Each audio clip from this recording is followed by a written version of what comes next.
Excellent. Welcome everyone to session H1 of the 2023 Online Writing Center Association virtual conference. My name's Megan and I'm a member of the OWCA Executive Board. I'll be moderating this session while Al manages the technology. She might not be here yet, but I promise she will. During this session, Kate Ballo will facilitate a workshop entitled Design Decisions, Curious Readership, and Asynchronous Responses to Multimodal Compositions. So let's first take note of just some basic participation guidelines. First, please note that we're recording today's session.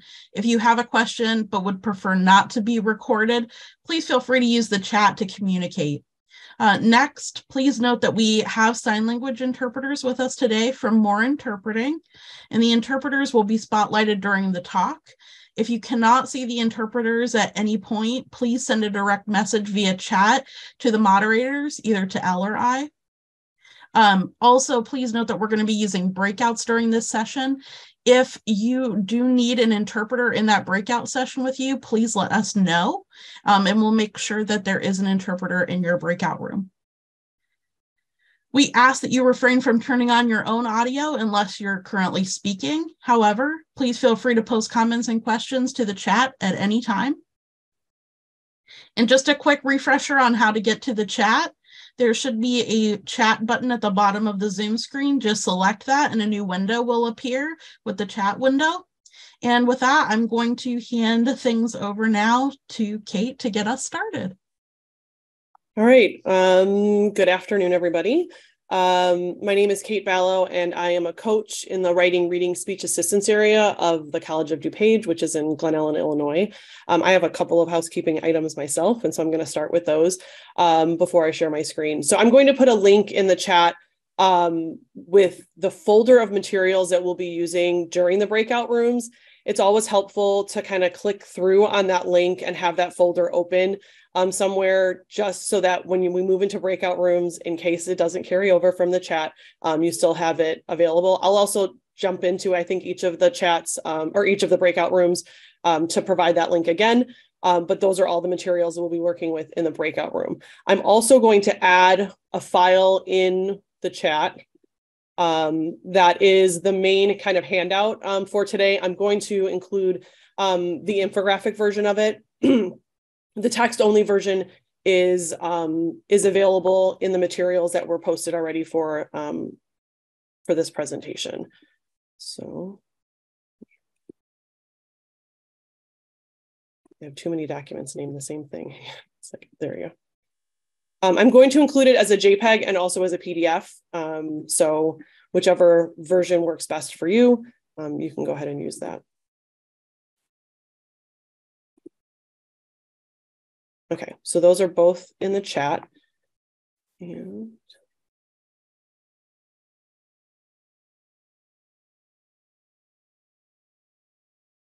I'll go ahead and share my screen and then we'll get started. Okay, so again, my name is Kate and I am a writing coach in the writing, reading, speech assistance area of the Learning Commons at the College of DuPage. And today I'll be sharing some existing literature on feedback on multimodal compositions, how the frameworks that are covered within that literature might be useful in writing centers, and the method and resources WRSA has developed to more effectively and authentically respond to multimodal compositions asynchronously.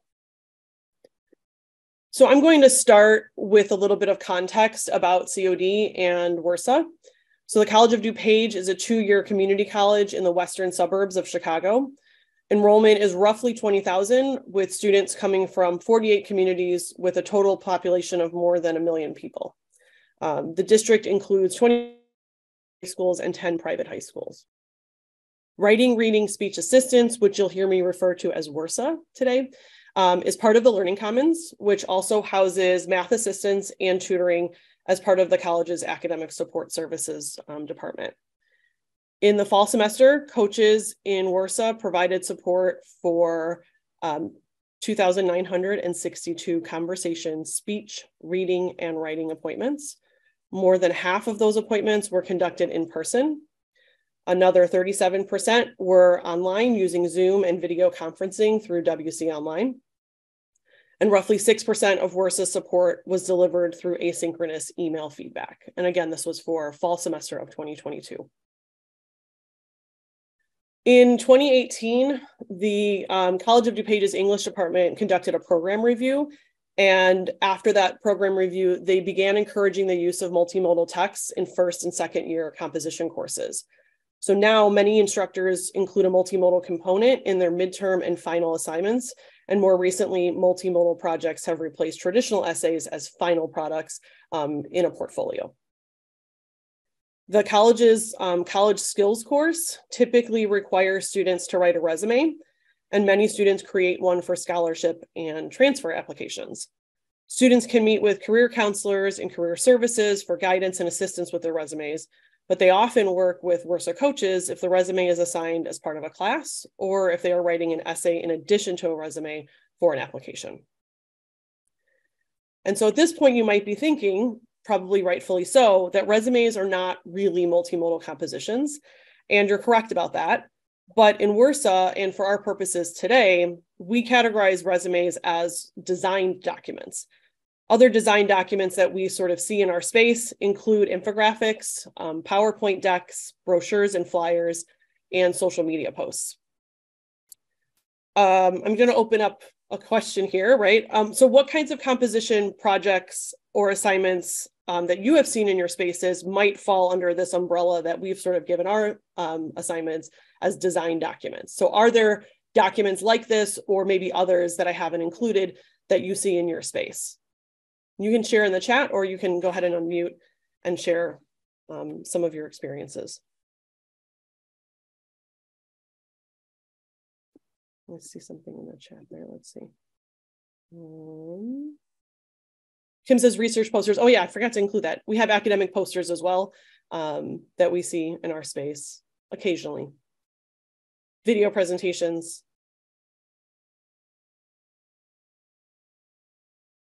The social media post is a new one for me, at least. I have seen an assignment come through, I think it's from an 1101, so an entry-level composition course that gave them the choice of options for social media posts. Personal statements and letters of intent, absolutely, yeah.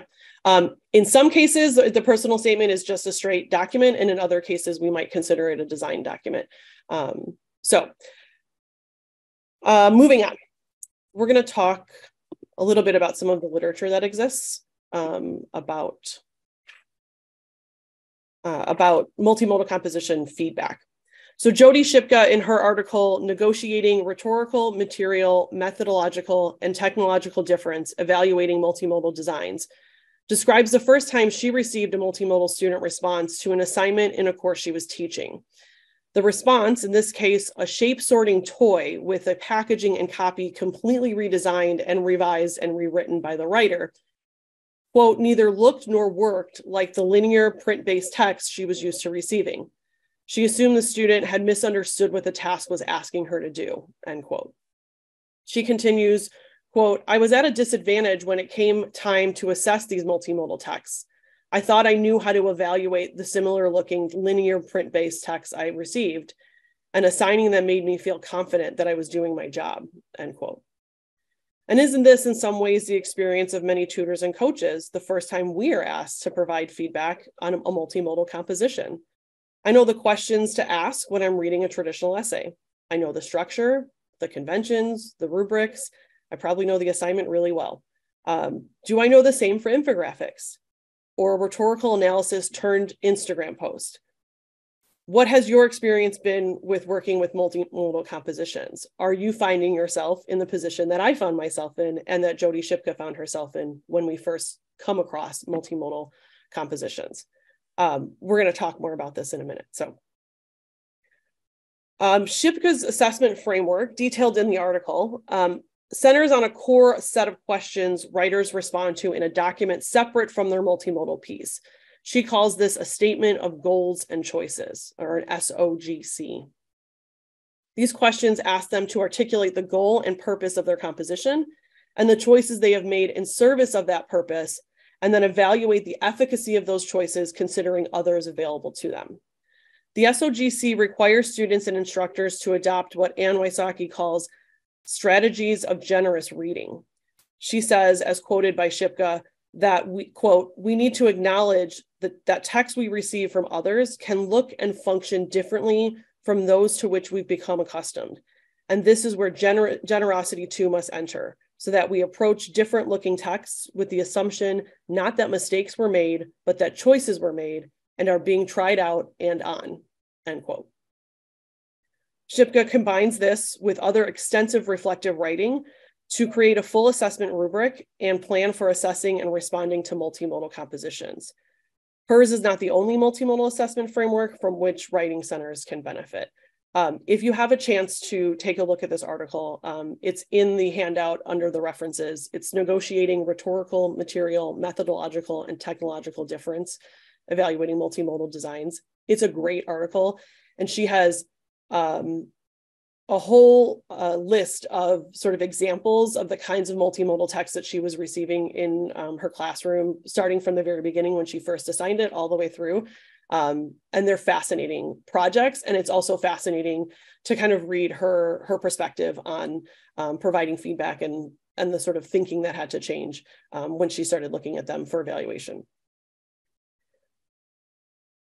So from 2010 to 2012, the National Writing Project convened a committee to develop a framework for instructors and students working with multimodal compositions. The Multimodal Assessment Project, called MAP, framework includes 5 dimensions. The first is artifact, rhetorical skills, substance, process management and technical skills, and the 5th is habits of mind. Much of the research in the development of this framework looked at existing assessment strategies for traditional writing. And what the committee found was that rubrics that, quote, examine processes that lead to the creation of a text, end quote, and looked at, quote, the context in which a text is created and how the production of that text reflects the demands and constraints and the affordance of that text, end quote, reflected an attempt to accommodate a broader definition of text in assessment.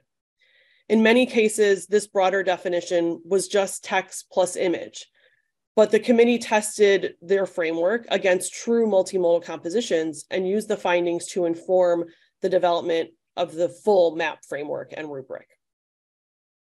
For today's workshop, I believe the most relevant dimensions to consider more closely are rhetorical skills and substance.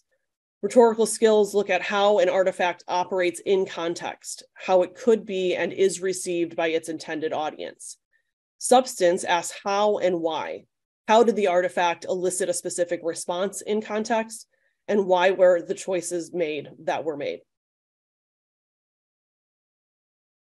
How then can we as Writing Center practitioners adapt these frameworks for feedback to multimodal writers? The strategy we have developed and use in WRSA combines Shipka's generous reading with MAP's rhetorical skills and substance dimensions.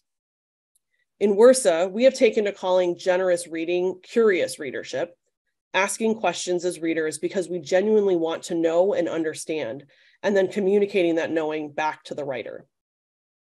We talk about rhetorical skills as purpose and audience, and substance as design choices.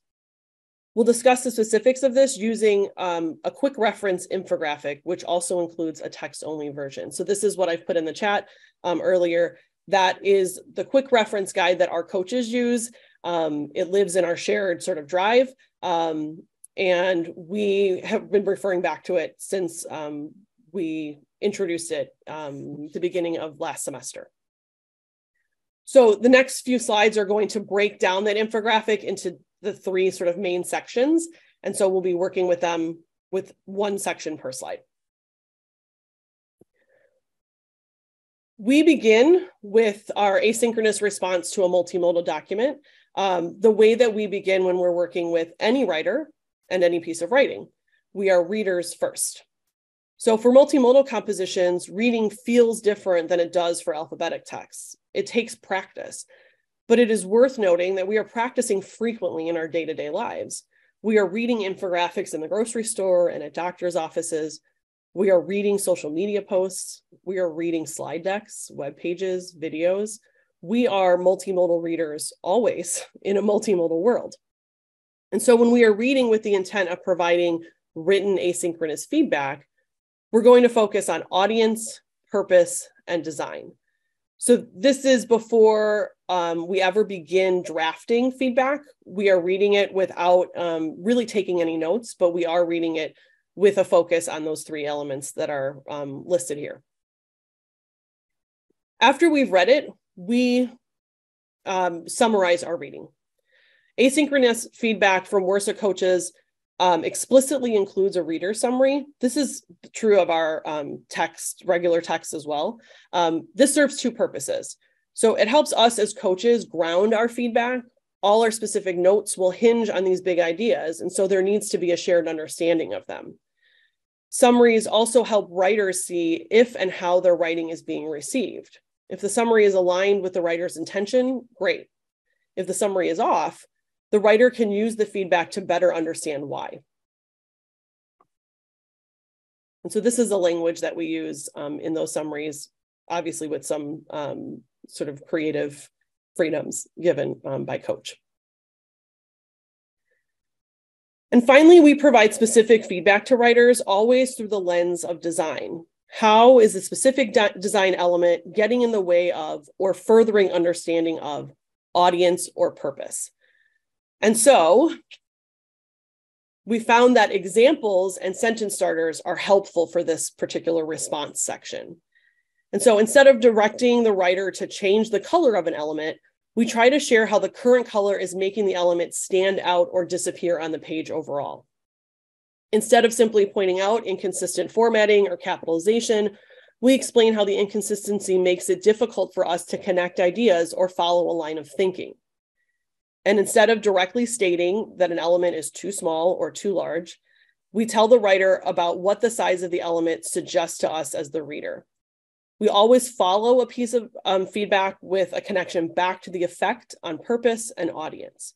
The language that we use is, this affects my understanding of your purpose in these ways, followed by the responses. I think it's important to note that we are readers first here. And so you will likely have a gut reaction that includes these kinds of things that I've included instead of saying, right? So you will have a gut reaction that says, I can't see this, I need it bigger, right? Or this color isn't working for me, there's not enough contrast, like I can't see what I'm supposed to be looking at. And those responses are valid, right? And necessary to get us to the point of getting to really authentic, helpful feedback for students. And so I want to sort of acknowledge that that is going to be a part of your process as a reader, and it's a valid part of the process in providing feedback as well. And that's where the drafting element of our feedback comes into play, because we're not usually sharing those sort of gut reactions with our writers. We're instead thinking about them through this lens and then revising our writing to include more helpful language, right? That is, this affects my understanding. This is how I am experiencing this as a reader. And here's how this is then getting in the way of me getting to your purpose or fully accepting your claim as your audience. So we're going to practice and apply the strategy together before we break into groups to practice this a little bit further. And so the sample that we're going to be using is on the left here. It is in the sample folder that I linked in the chat earlier. I will also include it in the chat now. Just give me a second to do that. This is a draft version of our infographic of our anti-racism philosophy and commitments document. This lives on our website. It's accessible by students. We also have it hanging in our space in like a large poster form. Not this version of it, our final draft version of it. And so I've included both the JPEG and PDF versions of that in the chat. So you can go ahead and pull that up and take a look at it on your own screen. I'm going to give you a minute to read it. So again, this is a very early draft. I think this was the first, maybe second draft of this document. And I am the author of it. So that's just information for you. Don't feel like you can't be honest with me though, just because I'm sitting in front of you. So I'm going to give you a minute or so to read it. And what I want you to do is put those gut reactions that you have to it, the sort of initial response that you have in the chat. We're going to revisit those in a moment. So go ahead and take a minute to read it, and then initial gut reactions in the chat.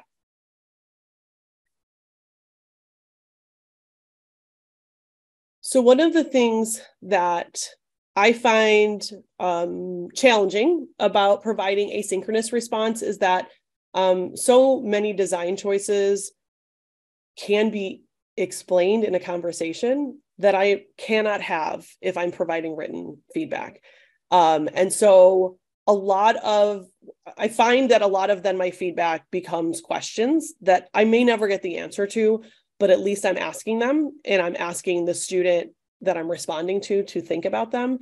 And hopefully that leads them to a place where they can answer them for themselves, and then include some of that, those ideas within their revisions. So we're going to talk through this, and I'm going to try to have it be as similar to a written feedback situation where I'm not going to give you as many answers as I normally would sitting in front of you, because I wouldn't be if you were providing asynchronous feedback. So let's start with what you think is the audience of this infographic. Who is the audience of this infographic? And then kind of connected to that, what is its purpose and how would you summarize it? So let's start with, who do you think the audience is? And I kind of gave it away a little bit, but again, you can unmute or you can share in the chat who you believe the audience of this infographic to be. Okay. So Erica says people visiting WRSA, question mark, right? We're not really sure. Anybody else guesses on or ideas on who the audience might be?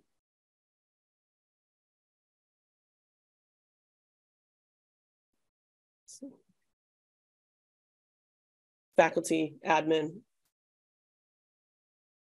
Okay, so it's going to change things for this whole process when I tell you that this was specifically meant for students, right? Now, if you're lucky, when a student has submitted this for asynchronous feedback, they're going to tell you who their audience is supposed to be, right? Like I'm writing this and I'm supposed to be creating an infographic for people within the discourse community, or for students, or for faculty who teach this course, or whatever it is, right? But if I told you this was for students, and it is for students, it's going to change your feedback. And so hopefully you have that information, but if you don't, I think it's a really good idea to share your ideas of who you believe the audience to be in your summary. So when you say, I believe that this is about fill in the blank, right? You can also say, I also believe this is written for or intended for faculty, admin, et cetera. And then you can tell them why you believe that, right? So Julie says admin. I'm sure there's reasons why she believes it might be for admin, in the same way that I'm sure there's reasons Carolyn believes it's for faculty. And so pointing those things out and saying, this is what's telling me that this is what the audience is. And if I'm wrong about that, those are the elements where you can really focus on to get it aligned with who it's supposed to be for. Okay, so that's the audience, is students. What do you believe the purpose of this infographic is?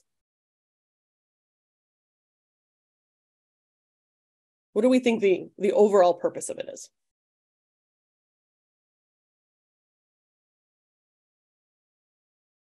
Okay, to explain what WRSA does, reinforce messaging, training purposes. These are all good options.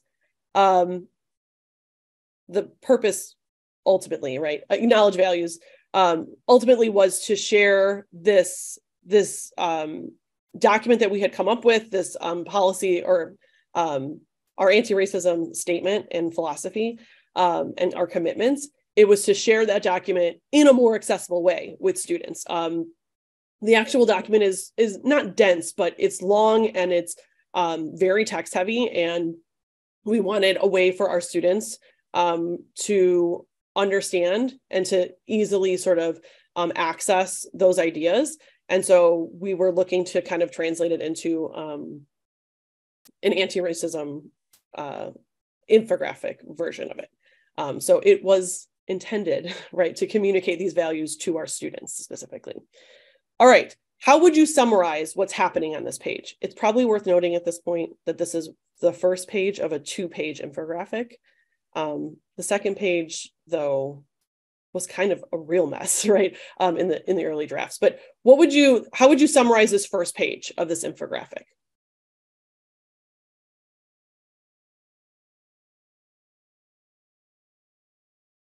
Or maybe you can't.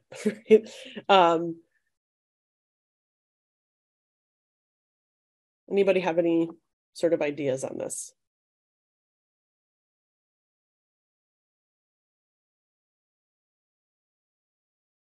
Seems like there's like the setting of like kind of the goals of the WRSA, and Okay. then like following it up with an acknowledgement about you know, that they recognize like some you know, linguistic prescriptivism happening, and that there is a rejection of that. And I think maybe that the goals are supposed to be connected to that acknowledgement. Yeah. But yeah, but like I'm starting to see those things. Yeah.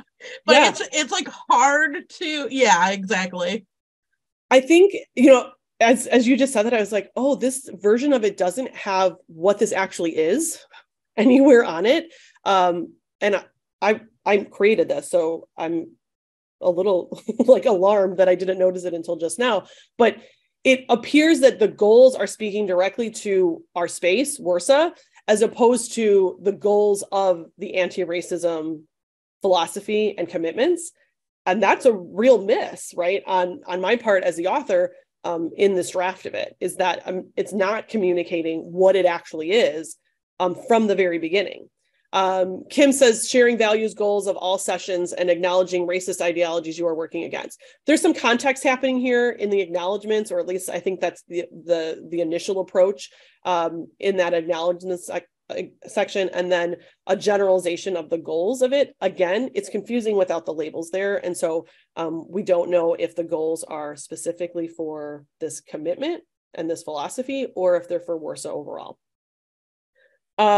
These are the kinds of conversations that I am having as a coach in WRSA, that I'm having with our writing center coordinator and our writing center specialist to create these documents, right? I'm engaging in the coaching process as I'm doing it. And it's incredibly helpful for me as a coach then to be able to translate that experience back into my feedback. And so if you have the opportunity to do these kinds of things in your spaces, to actually create multimodal documents and then be coached on them, it's a game changer for your feedback, because you've been in the position of the writer and know what you needed to hear or the conversations that you needed to have in order to get to final drafting stages. So let's go back to some of those initial reactions that people had, because that's usually where the sort of meat of our feedback comes from. And so if I go all the way back, let's see.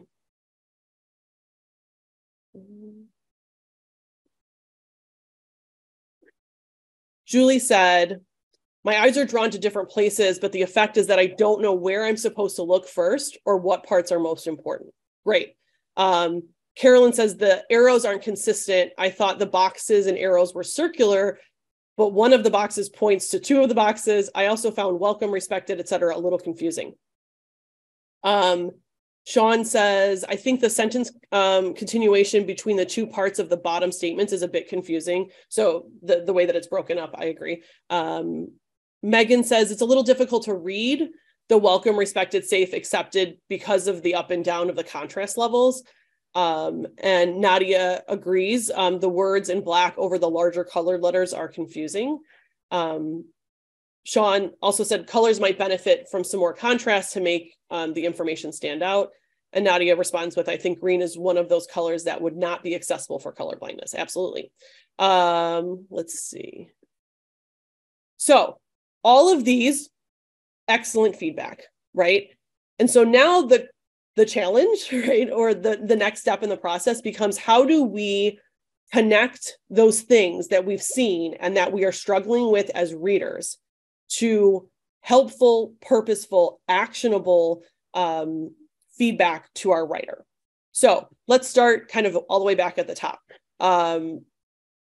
Julie, you said your eyes are drawn to different places, but the effect is that I don't know where I'm supposed to look first, right? I think that's actually already doing some of that language, but how could you phrase that to a student in some written feedback that helps them to see better, that let's say the arrows or the boxes or whatever it is are making it difficult for you to understand, fill in the blank with whatever it's making it difficult for you to understand. How might you kind of rephrase some of your gut reaction feedback into written feedback for a writer? Maybe I would say, I would maybe include some of that first language, like my eyes are drawn to different parts of this. It's very interesting looking, like have a bit of positive feedback, but then say, but maybe the purpose becomes less clear. Right. Is this to share goals? What is the end result that you're wanting your audience to take away? Yeah, great. Yeah. And I think, who was it who brought up arrows? The arrows are confusing to me, and I made them, I put them there. And so I'm wondering why, right? I have it like this, but I think I can say like, so I see that you have this box that says collaborative, lively discourse, and it has two arrows. One is pointing to a box about strategies, and one is pointing to a box about personal development. How are you seeing those ideas as connected, right? And why are the arrows then kind of one directional in that way, but then we have a second arrow that's pointing back to personal development? Is it supposed to be circular, right? If it is it just an issue with the direction of the arrow? What is happening there? You're not going to get answers to these questions because, again, it's asynchronous feedback, but at least you can ask them, because then I'm, as the author, forced to think about it and wonder how I would answer if I am in the position to be able to do that. So other things that you might say, couched in kind of the language that we've talked about here on our quick reference guide. So how is the specific element getting in the way of understanding your audience or your purpose? Color is a good one if you run out of ideas.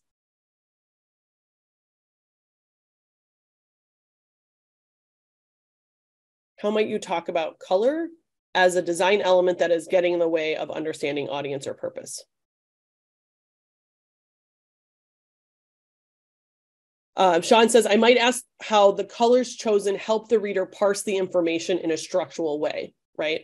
I can tell you that I started with green because green is COD's color. So that's why I started with green. There was no interesting reason for it. And the green became problematic the longer I tried to use it because of the accessibility piece of it. And so if I had been asked the question of why did you choose green? How does this, how is this affecting, or how is this furthering your purpose or connecting better with your audience? I wouldn't have a good answer for you. And that is thought-provoking, right? For me as the writer. And so, again, those questions are valid even if you're not getting the answers for them. We're going to spend some time in the breakout rooms with more examples. I always find it's helpful for me to just apply this over and over and over again. And like I said, we're practicing reading often in our everyday lives. And so practicing the feedback part of it is helpful as well. So what we're going to do, actually, before we do that, let me skip to the next slide. So after we presented this method and this quick reference guide to OWCA coaches in the fall, we realized that it would be helpful to create a library of some of the common issues that we saw students struggling with, as well as ideas for responding to those issues as curious readers and with attention to design choices. And so we created the library in the form of a matrix. It's a living document, and we can access it at any time as a OWCA coach. And so I'm going to link to the Google Doc version of this in the chat in just a minute. but coaches can add to it, they can pull from it, and otherwise review it as they are drafting asynchronous feedback. It's a really great resource because we're not having to respond sort of immediately with a student right in front of us. And so we have the luxury of really being able to access and interact with that document as we're drafting our feedback. And most of us have it bookmarked and are adding to it and using it as we're drafting those responses. And so, like I said, the Google Doc version I'll share with you, and then you can use that in your spaces as you see fit.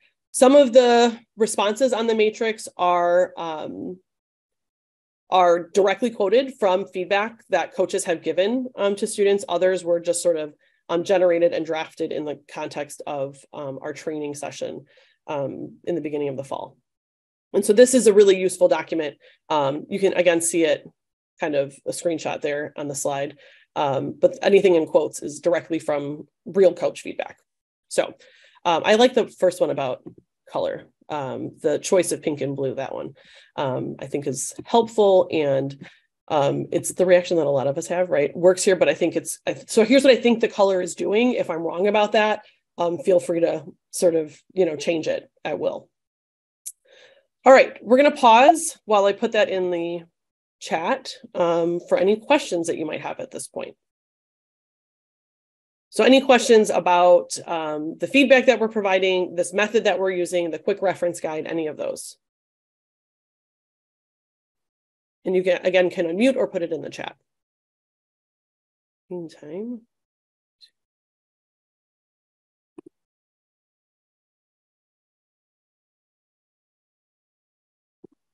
Any questions?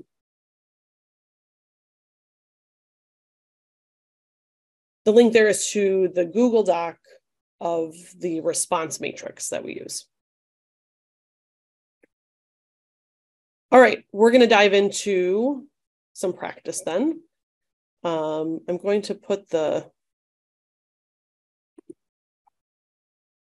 questions that you're going to be sort of working with in the practice here on the slide.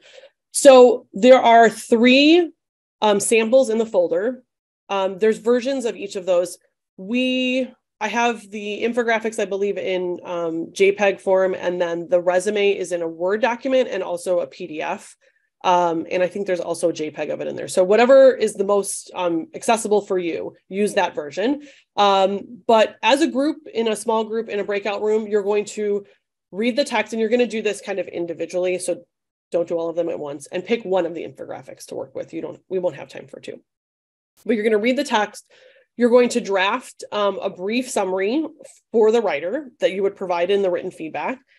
You're going to take note of 3 initial reactions or responses. So you can do this by individual group member or just collectively as a group, the kinds of initial reactions and responses that you had.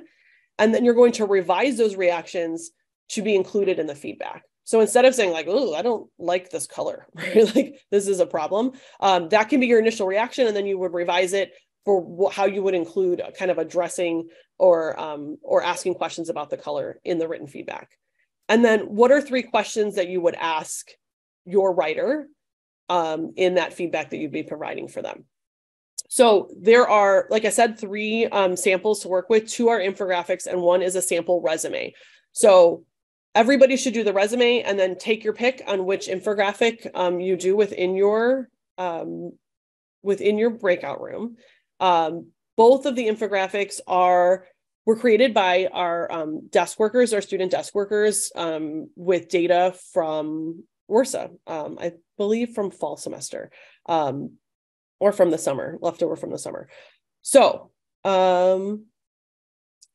Nadia is asking if I would recommend a specific tool, app, or software for creating infographics that are accessible. So this is where I sound like a paid spokesperson for Canva, but that's okay. I use Canva. We use Canva in our space.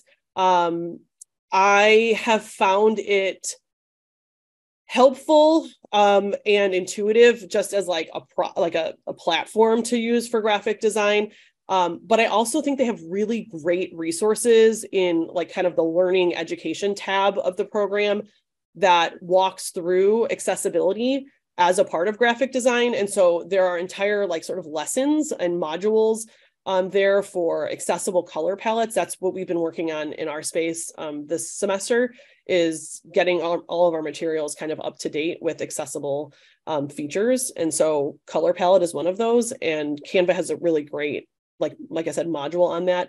I believe Venngage is another platform, but they also have a similar sort of blog post about accessibility in graphic design that I found really helpful, and that I refer back to pretty frequently. Yeah, so those are what I use, and that's what we're using in our space. A lot of our students are going to Canva when they're creating these kinds of things for classrooms as well. So it's helpful for us to know how to use it, so then we can work with students within the program as well and give them some tricks and tips and things like that. So Canva, yeah. Okay, any questions, any other questions or questions about what you're going to do when we head into breakout rooms in just a minute here? Okay, so we're going to spend about 10 minutes, 10, 15 minutes in our breakout rooms. And then we'll come back here and kind of share kind of our experience with working with those and drafting that feedback. And so I'll pop into breakout rooms to see if anybody needs anything, and then we'll meet back here in about like 15 minutes. Any questions before we do that? I will also put the link to, I'll come into the breakout rooms to make sure everybody has access to the materials as well. So if you are not able to access those, you can actually scroll all the way up to the top of the chat, and it's the first link that I put in there, a Google folder. All right. Elle, I think you were handling breakout rooms. Is that right? There we go. Okay.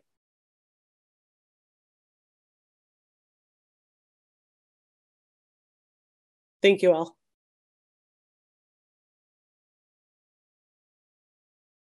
We'll wait for the rest of our rooms to get in here. All right, is that everybody? I think it is. I'm not showing anybody. Oh, almost, okay.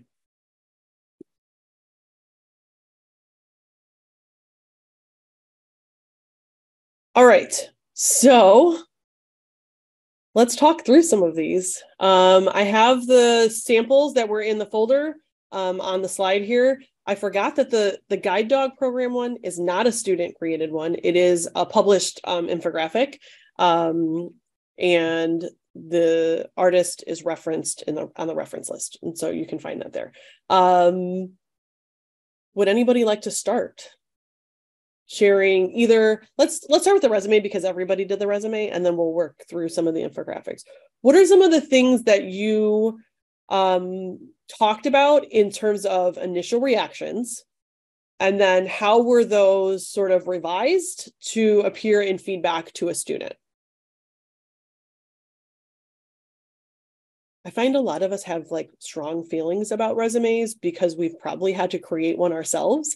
And so we have this sort of like experience with it that we can tap into, or that we react from, that maybe we don't always have for infographics. I do, because I make a lot of infographics, but not everybody else does. And so I feel like with resumes, we've all been there as the writer. And so it can make the feedback more rich, but it can also make it more complicated for us as the person who's providing that feedback.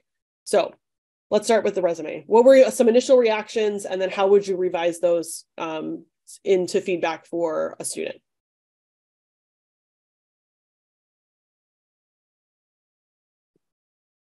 And you can unmute or you can use the chat.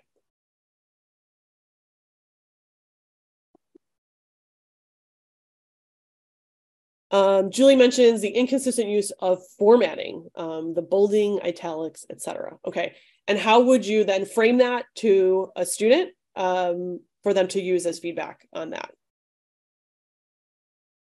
I think she's typing, so we're going to wait. Any other groups have similar discussions about the inconsistency in formatting? Yeah, Kate, we also talked about that in my group where. Okay. And how would you frame that sort of noticing of inconsistency to the student in the feedback?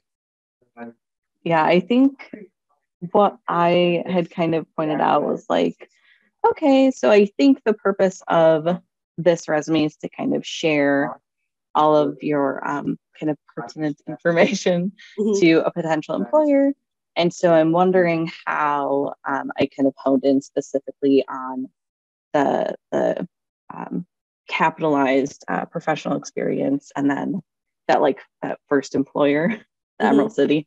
So I was saying, like, I'm wondering how kind of capitalizing this, but not really any other sections, impacts that purpose, or discerns between the importance of this versus the importance of something else. Right. And it's in its simplest form, like the why. Like, why is this capitalized versus this is not? Here's what it means to me when I see it as capitalized. Here's how I understand it because it is capitalized. Is that what you intended, or was it meant to be something else? Right. Elle said, I missed one. Julie says, Alex pointed out that you can think of these as pods, and HR won't have time to look at this very long. Where do you want to point their eyes first? Because the bolding is where my eyes go to first, right? Like, that's kind of the next step, is saying, like, where do you want their eyes to go? Because my eyes as the reader are currently going to technical proficiencies, which is midpoint on the resume and not necessarily the most important point. And so if that's not your most important point, maybe consider not having it be in bold, or consider moving it so that it's ordered differently, so the information is ordered differently. Elle says, I tell them to consider using headings for the different sections, as that helps to keep the consistency and make it more accessible. Good. Carolyn says, using bullets would make information stand out better and not get lost in paragraph looking text, right? And that again can be framed as, like, when I'm looking at this, I view it as a paragraph and not as a bulleted list. So is there a way that you could reformat this into bullet points and then lead off with, like, consistent verbs, let's say, right, in each of the bullet points that you change into, right? Elle says, me too. The first thing I saw was Microsoft Office. Good. Yeah. So that, like, where is your eye drawn? That's just your reaction to it, right? But then telling them that what that means, because my eye is drawn there, is that is the first thing I see. And sometimes that's the only thing I kind of remember by the time I'm done reading it or looking at it. Good. Megan says, I'd point out that the key achievement bullets looked good, but I'd want to draw attention to the key achievements as a heading. And then since that is some specific important, yeah. Okay, good. All right. Other thoughts on the resume? Go ahead. I can say something, Kate. So I've worked with a lot of students on resumes, oddly, and I always get a kick out of the ones, this one didn't necessarily have it, but the ones who have in there, like, attention to detail. Right. And I use that to then talk about all of the formatting and consistencies, because to me, that's like, well, you're claiming that you have this skill of attention to detail. So tell me how that's demonstrated in your resume. Tell me how that's demonstrated when your font sizes are inconsistent. Tell me how that's demonstrated if you're capitalizing things inconsistently. Yeah. Good. I work with a lot of people on resumes. They happen to be family members most often, right? Instead of students. But I was working on one recently, and in that case, the formatting or the sort of style of it was to include the place of employment above and in bold instead of the position that was held at that place of employment. And I was like, the most important thing I want to know about you is you and what you did there. I don't necessarily care where it was, right? And so what you're doing by telling me the place first and what you did there second is that the place was more important than you were there. If that's what you intend, great, then you're doing that. But if that's not what you intend, we need to talk about ways to maybe rearrange some things so that the most important stuff floats to the top. Elle says, I thought, wow, this person is in journalism and their last name is reporter. And then I realized it's a sample. Yeah, I wasn't that clever myself. So, all right, let's talk about the infographics. So I misspoke when I first shared these.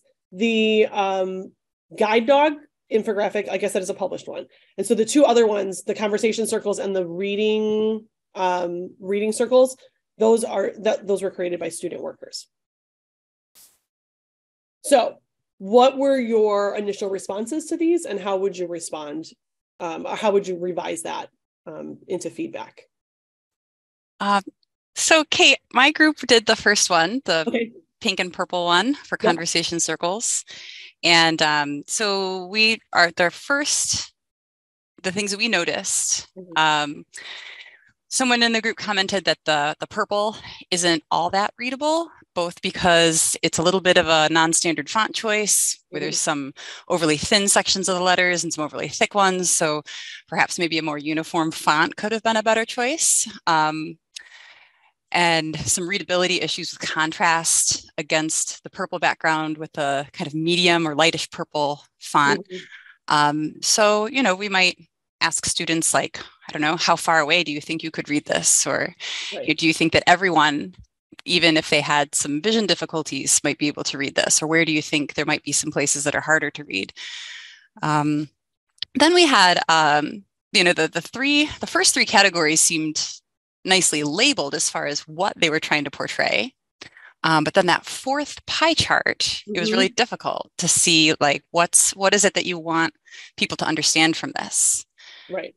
Another group member mentioned that they would probably ask the student, when you have this many categories, do you think a pie chart is the best way to represent that? Because it's kind of forcing you to shrink your font down pretty small. And there's just a lot going on that part of the chart. So is there any other way that maybe you could have portrayed that information? Yeah, great.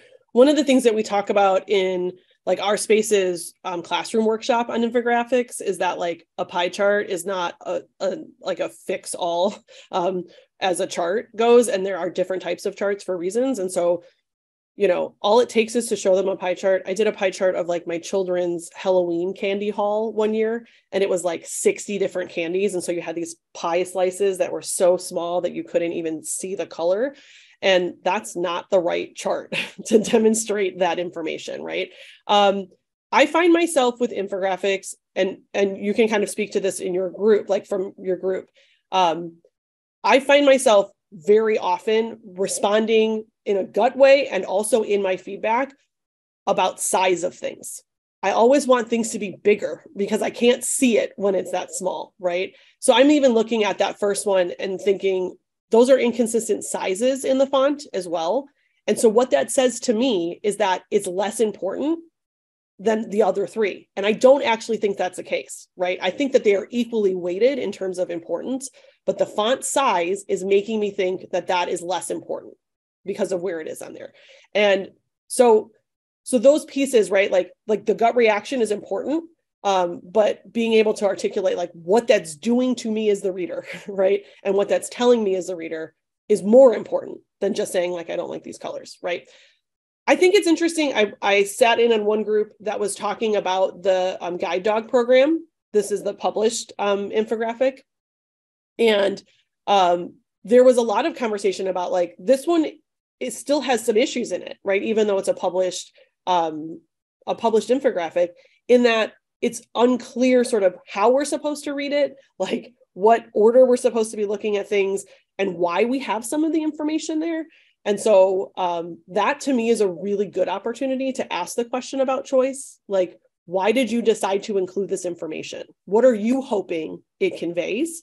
How is it connected to these other parts of your infographic and of your argument? And asking people to make a decision or make a statement about why they chose something can say a lot. I've asked that of writers before. Like, why did you choose to include this quote from this text, right? From this source? And they'll say, I don't know, it just sounded like a good one, right? Or I don't know, I needed my paper to be longer.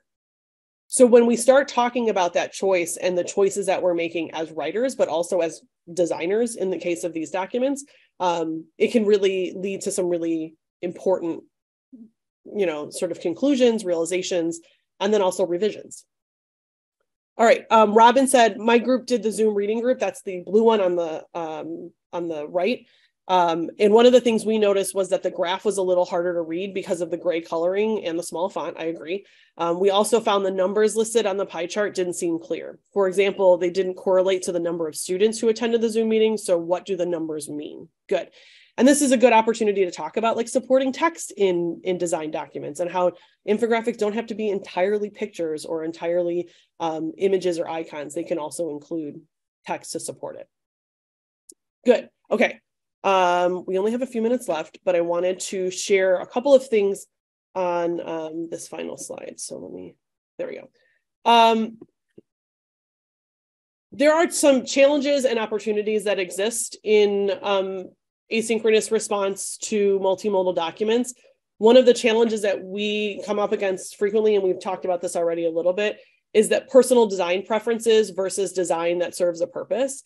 And so I find myself frequently having to remind myself as the reader that like, if I like it, it doesn't really matter, right? Like if I don't like a color palette or I don't like the choice of the graphic or whatever it is, or I don't like the background image of something, it doesn't really matter as long as the creator, the writer, had a reason to put it there and it is serving the purpose. So I need to really work independently, right, and actively as the reader to separate out my own personal sort of design feelings about something from the design that the author is choosing to serve a particular purpose. And so, like I said, I'm thankful a lot of times that it is asynchronous because I have the opportunity to really work through that in my drafting before I push that feedback out to the writer. So just know that like we all can have our own personal design preferences and that is natural and they are valid, right? But in the feedback, we want to sort of offer it as I'm acknowledging this choice and here's what it's doing in terms of how I'm understanding things as a reader. Again, I want to encourage you to draft responses and draft feedback and then revise them frequently, right, and extensively before they end up back with a writer, because our initial responses can be very different than our sort of final responses to these kinds of documents. I think it's important that we practice as writers. We're practicing, like I said, a lot as readers, but it's helpful, you know, to get your eyes on infographics as often as you can, especially if you know that you're going to be seeing them from your student population. And so looking at infographics through that critical eye and instead of as just a plain old reader and as a reader who's going to provide feedback is helpful. And then any wisdom and experiences that you can share from your own spaces. We're out of time, unfortunately, but anything that you might share, you can put in the chat there if you'd like. But it is an ongoing, it's an ongoing process for us. And I'm sure it's an ongoing process for you all. All right, we are out of time. But thank you so much for being here today and for your participation today. My contact information is here on the screen if you're ever wanting to talk infographics, because I'm always willing to do so. And enjoy the rest of your day, weekend, and the conference.